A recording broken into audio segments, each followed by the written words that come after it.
بسم الله الرحمن الرحيم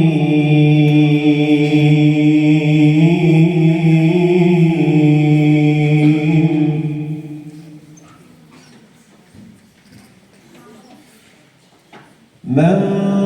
جاء بالحسنة فله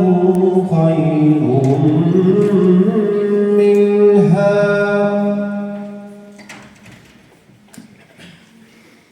وهم من فزع يومئذ آمنون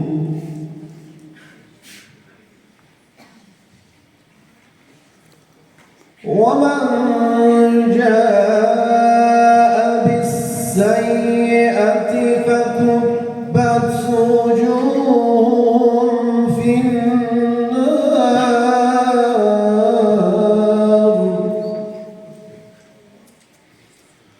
هل تجزون إلا ما كنتم تعملون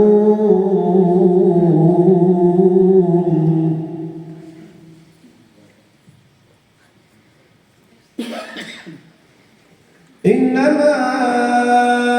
أمرت أن أعبد رب هذه البلدة الذي حرمها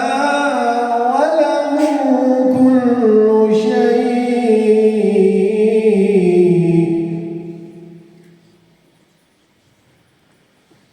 وأمرت أن أكون من المسلمين وأن أتلو القرآن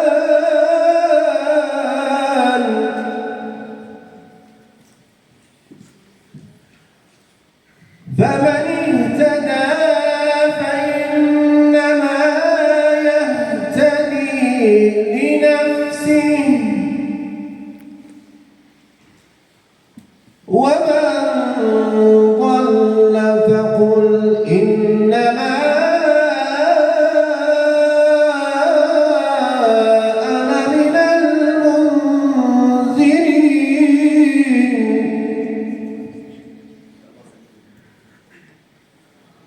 وقل الحمد لله سيريكم آياته فتعرفونها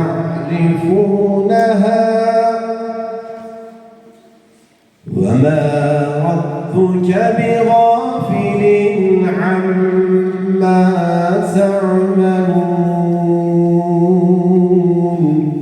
صدق الله العظيم.